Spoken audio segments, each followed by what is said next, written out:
everyone, thanks for stopping by our little sliver of the internet today as we take a look at an independent film that is definitely up on the creep factor, and it is The Institute, brought to us by director Hamza Zaman, and we get the story of the Sullivans, Daniel and Marie, who have been trying to conceive for quite some time, have tried every known way they could, but due to a botched medical procedure, it doesn't look like it is in the cards for them. Well, in one last-ditch effort, Daniel finds this out-of-network and not-so-standard practitioner who promises good results where modern medicine is failing. So, this couple goes out to the Institute to try this fertility procedure that they have, this groundbreaking one. And while there, they meet a couple other couples, and things don't quite seem right. They seem a little odd, but Marie starts warming up to the idea of these procedures while Daniel starts to question whether or not they got there.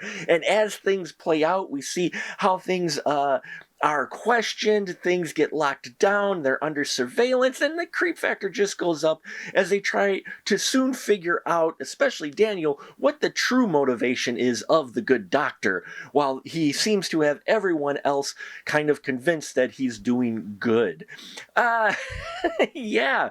This film, one of the good things that this film does is really keep the establishment of the creepiness in the Institute. It takes a little while to get there. We spend some time with the Sullivans. Now, Daniel Sullivan is played by Ignacio Matania.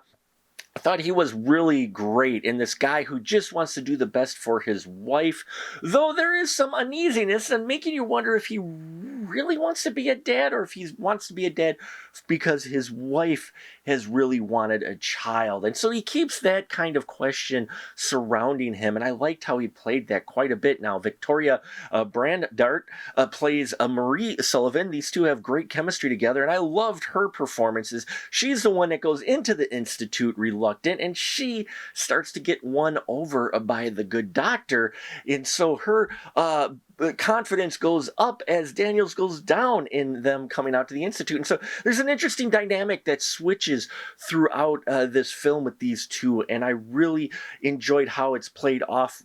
They play off each other, these two individuals. We have Mark Lobini playing the good doctor, and wow, he is everything you want in your creepy doctor who's practicing not so standard medicine. He's got a weird device. He's just a little just on the other side of acting like a normal human. And I'm not giving anything away because, folks, if you're looking for deep answers of what this institute is actually doing, you're not going to quite get them. It leaves it a bit up to interpretation. There are some examples of what is truly going on, but they don't like spell it out through exposition. And I appreciate that quite a bit because I never like exposition. And the unknown, I always thought, adds a lot more creepiness to it. And it really does here in these situations. Louisa Bradshaw and Ajard Harper play the other couple, Mel and Steve, respectively. Interesting dynamic between these two, where Mel, she is definitely the pants in the family and the bit more mature one of the two, and she is definitely a character, as are Joy Donze's Blue Foster and Claire McLean's Izzy. These two as well play off each other well as a couple who are there who want to conceive a child for them, which I enjoyed that. I'm glad they included a same-sex couple in here because it really just adds to the way our society really is nowadays.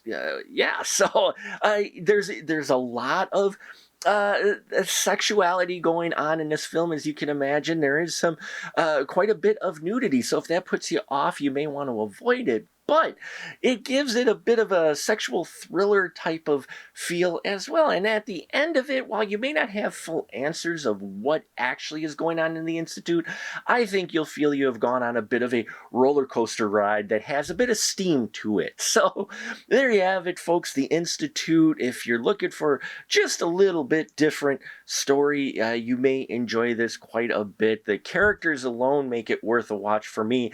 And the mystery around the story, if you're looking for a film that gives you solid answers, then you may want to avoid it as well. Thank you so much for watching. Please check out our Patreon, as always, if you could. Help support us there. Please subscribe here and hit bells and whistles, thumbs up and all that. I thank you for your support. Until next time, remember, keep that ticket stub.